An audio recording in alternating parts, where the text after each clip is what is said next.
This video will show you how to dual boot Windows and Linux using Linux Mint. Installing Linux by itself is actually as straightforward as installing Windows.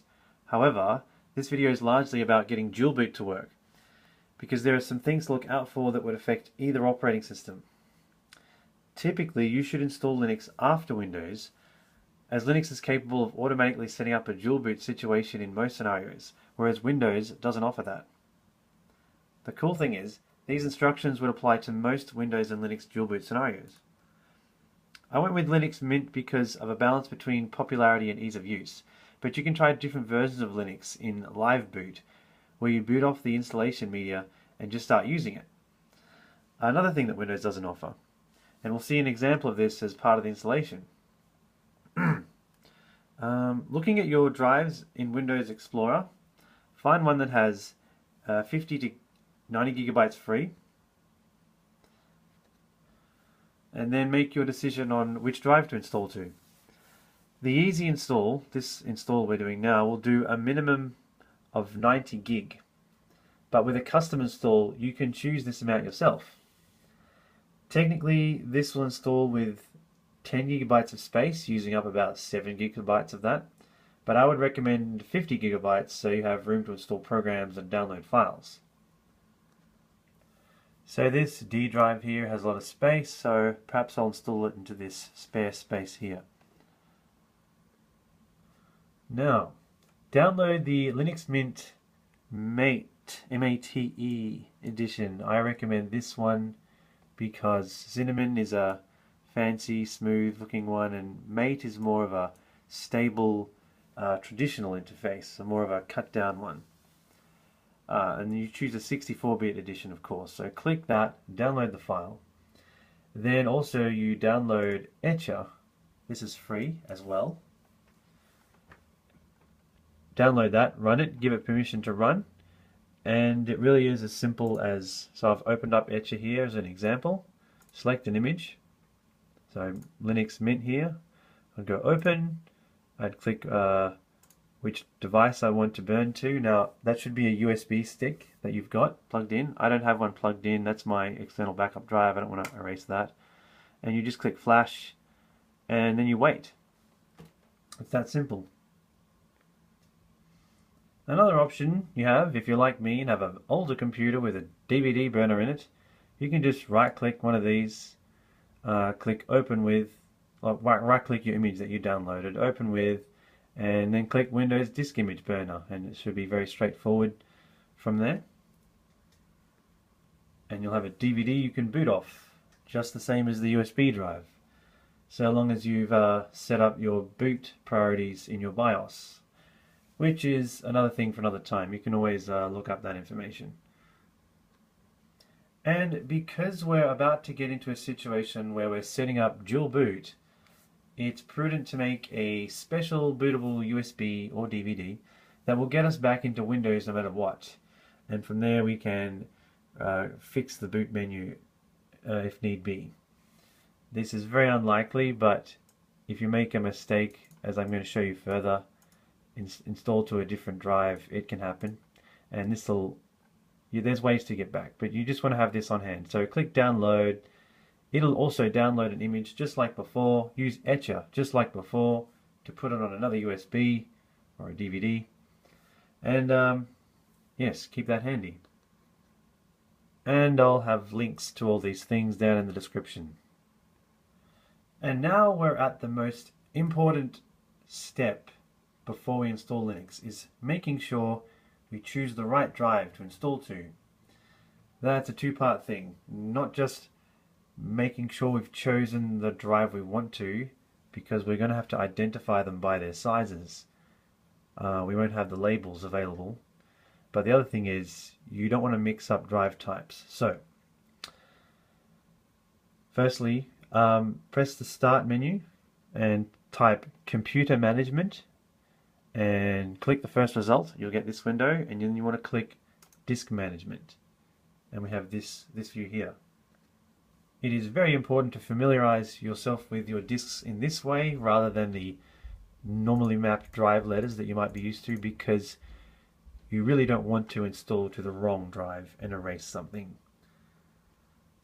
So what I recommend first is going through each of these and noting down what they are. So each of these, disk 0, disk 1, disk 2, etc., those are your physical hard drives that are plugged into your motherboard. And then to the right of them are the partitions that they're divided into to create the drives that you see. You may have a disk that is just one partition and it literally is a drive, straight, just a straight up one drive to the one disk. But then you've got, well, your C drive will most likely be this case, your first disk, where you've got the C drive that you probably are aware of, and then this extra little tiny 100 megabyte partition at the start of it, which is where your computer actually boots from. And this is what your computer will be looking at when it does, it's going to let you choose which operating system to start. And then, if you're like me, you've already also got other drives are partitioned up into other pieces. But perhaps you've only got one partition per drive, but what you want to do is write down for each one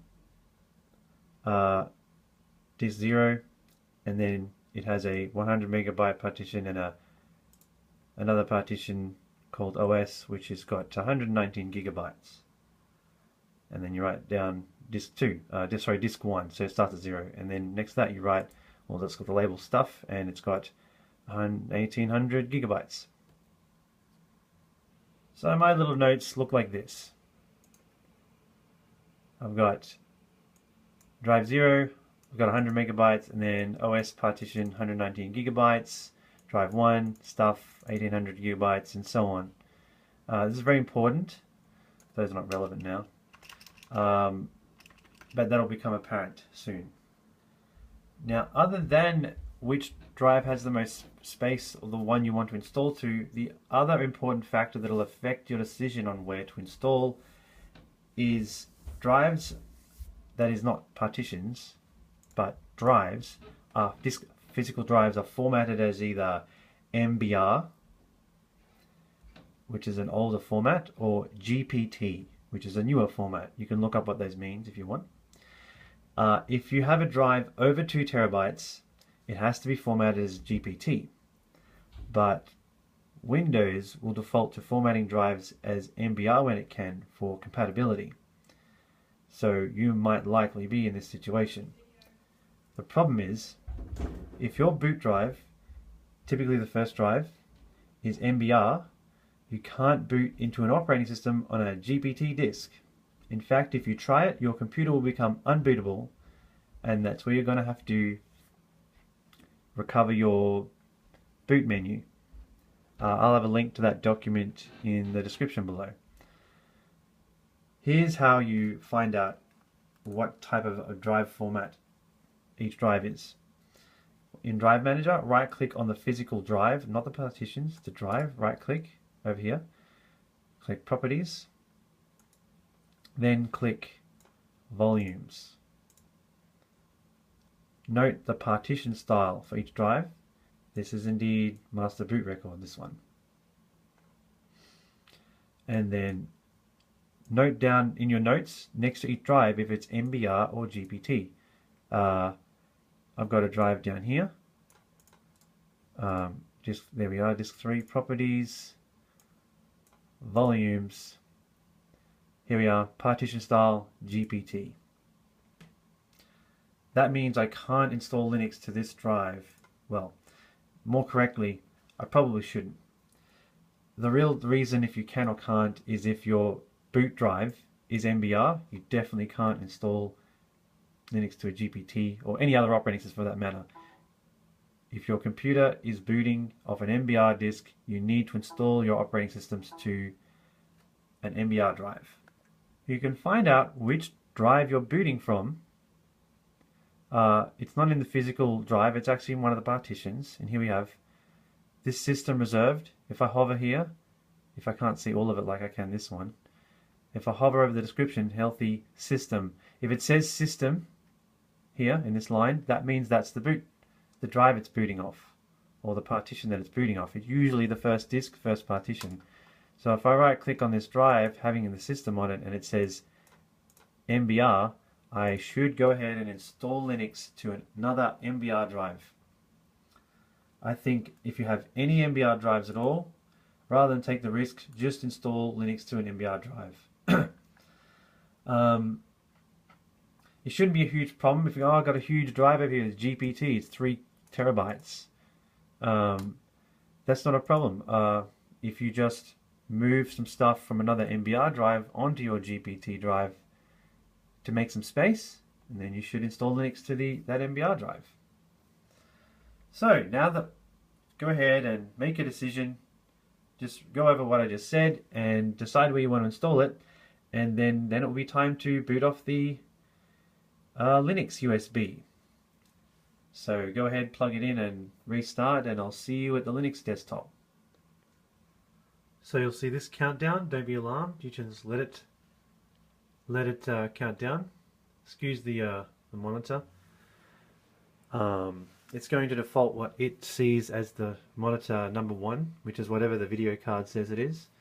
And then, of course, once you're at the desktop, whether it's Windows or Linux, you then change which of your monitors is the primary monitor. I'll also take this time to tell you, before you install Linux Mint, unplug any USB drives that are not going to be involved in the installation. Because it'll really slow down the installation. There's a few points where it scans for drives, and my goodness, it adds a huge amount of time, like 10 minutes each time. And it scans at multiple points.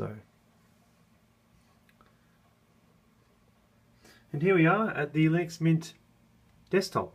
So thanks for watching. No, just kidding.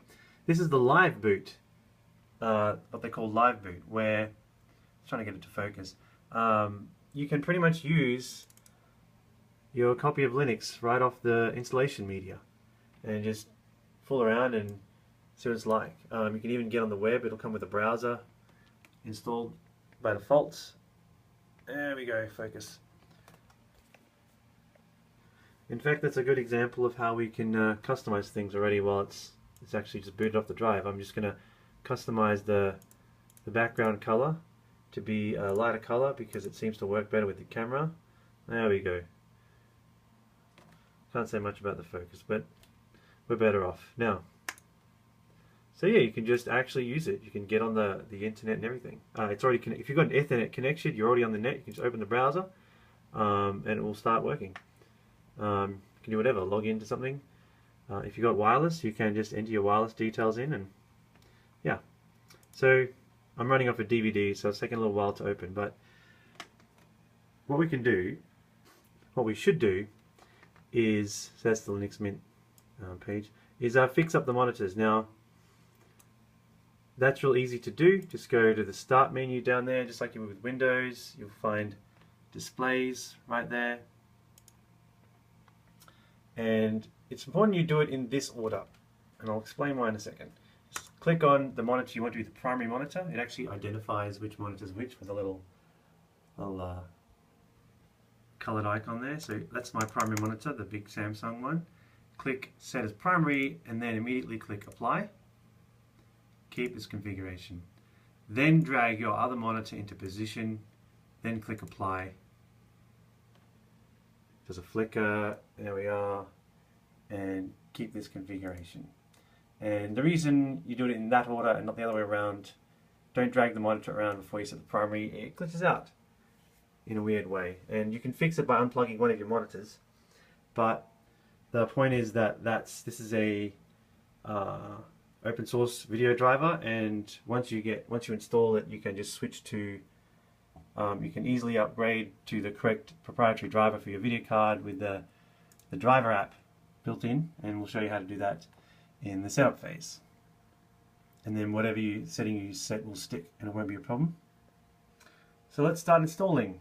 You go up here at the top left hand corner and double click Install Linux Mint. And while it's opening off my slow DVD drive, I will pause the video and zoom in.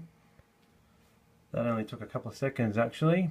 Sorry about the terrible moire effect. I've just got to film my monitor rather than use a screen recording program for obvious reasons. I'll be switching in and out of operating systems.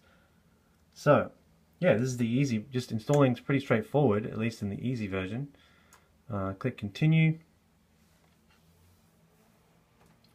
And you get this, check this box, install third-party software, you get all your, basically means other than other versions of Linux, you'll be able to watch all kinds of video formats and things right off the bat, whereas other ones won't come with proprietary codecs and you've got to download them afterwards, and it's okay.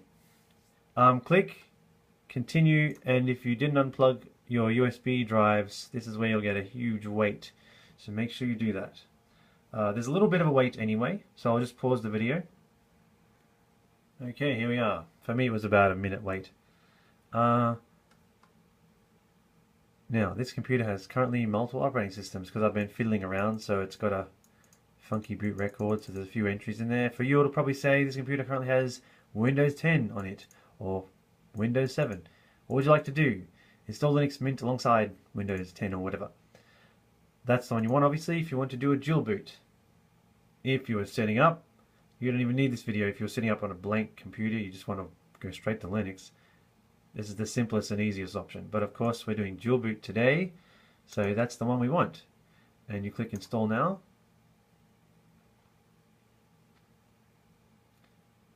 Now what's going to happen is, actually in my case it's jumping ahead.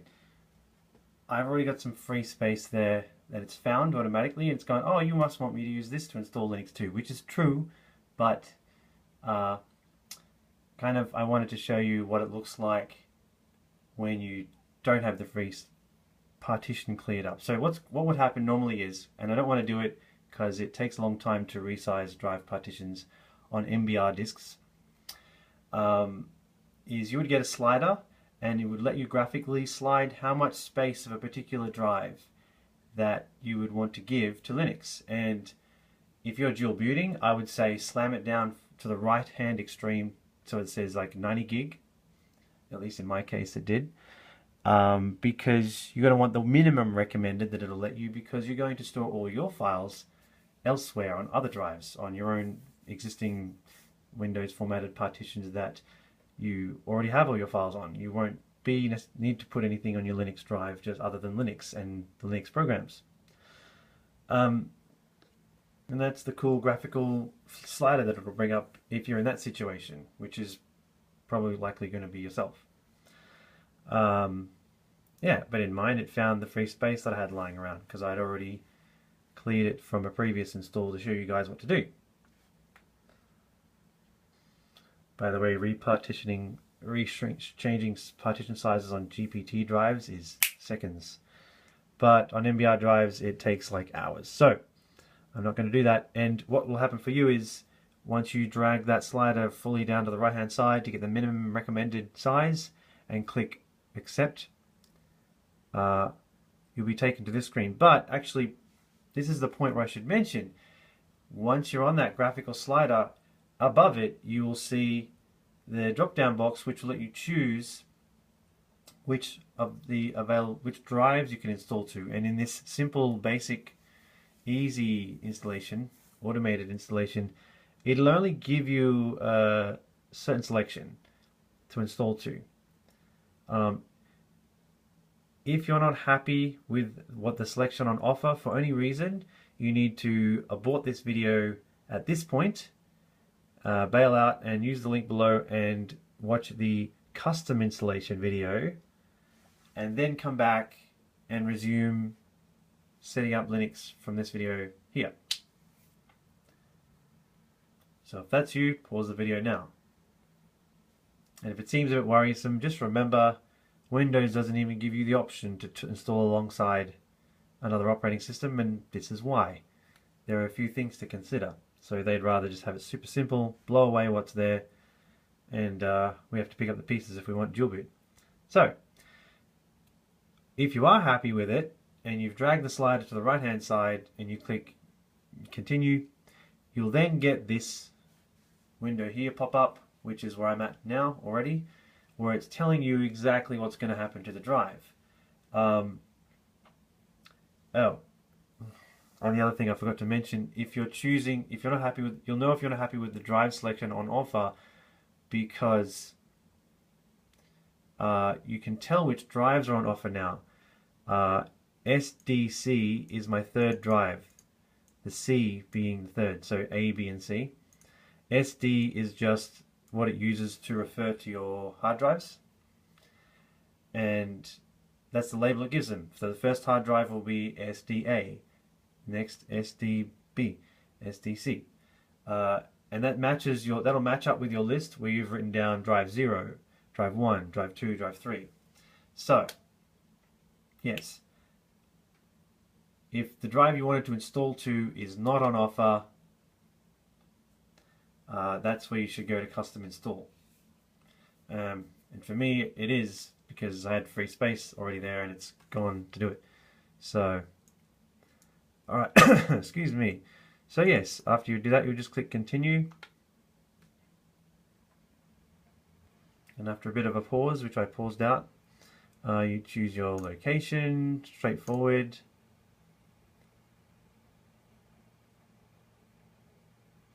Click continue. Keyboard layout, English, US. Very straightforward. And your name. I'm just going to put my sign-in name.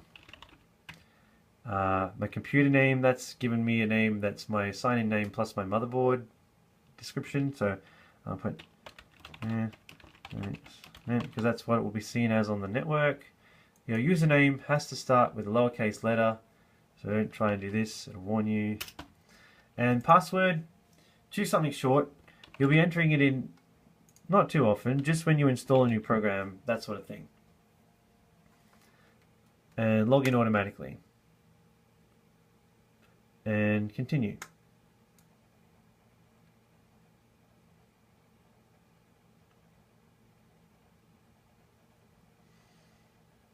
And that's about it for the install. So what I'm going to do is stop this here and make a separate video about setting up just the first run of Linux. It's not like it's just some little things that you might want to do, really. It's not a big deal. It's not like a technical setup thing. It's just, we'll turn off this, we'll update our drivers, all very straightforward stuff, and then how do we get software, which you won't be used to if you're coming from Windows. There's a cool built-in system for doing that, and there's the other ways you download and install software. It's different, but more straightforward. So I'll see you in the setup video.